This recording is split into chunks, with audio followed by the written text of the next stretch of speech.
Welcome back to the channel. It's me, Adam, and you're watching Unlimited Options Investing in light of every YouTuber talking about the recession that's coming. In this video, I'm going to share with you my thoughts on the inverted yield curve, and this is something that's been super interesting to me that I just recently found out. And I've always been really interested in the relationship between the bond market and the stock market, and this is a very good step toward that. So let's get right into it. If this is your first time on the channel, welcome aboard. Hit that subscribe button. Here at Unlimited Options Investing, we talk everything from stocks, crypto, options, ETFs, and we're investing for the long term. As always, smash that like button and let's get started. So what is the inverted yield curve? And let's first start off by asking, what does a regular yield curve look like? So here's your answer. So on the x-axis, we have time, so duration of bond, the maturity of the bond. So we have anywhere from 3 months to 30 years.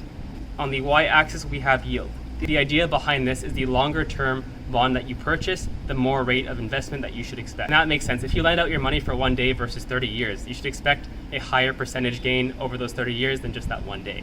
Even if I could guarantee myself 1% per day, I would take that in a heartbeat. So we understand that concept. The inverted yield curve is when a shorter term bond yields more than a longer dated bond. That makes things make a little bit less sense, and here's the punchline. Every time since we've been recording this data that we've seen an inverted yield curve, 100% without fail, 0% false positives, we have entered a recession in the near future, maybe within a year.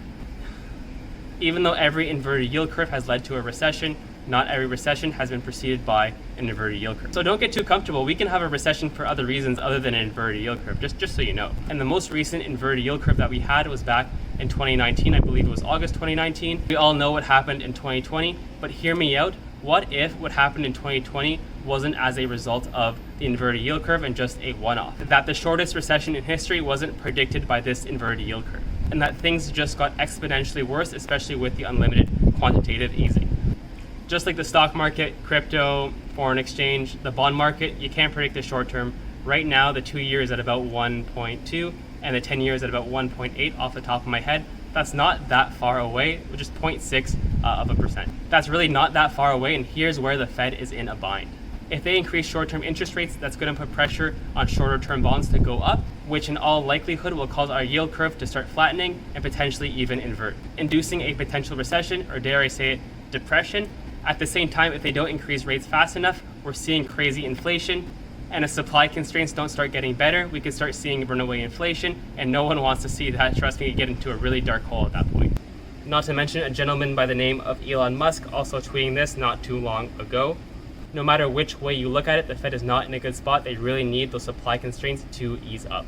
That's the end of my video. Thank you very much for watching. As always, let me know in the comments below, do you think the yield is going to continue to flatten and eventually invert? Are we going to see a recession in the next couple of years? Is Elon right? Let me know in the comments below. As always, like, subscribe. I'll see you in the next video.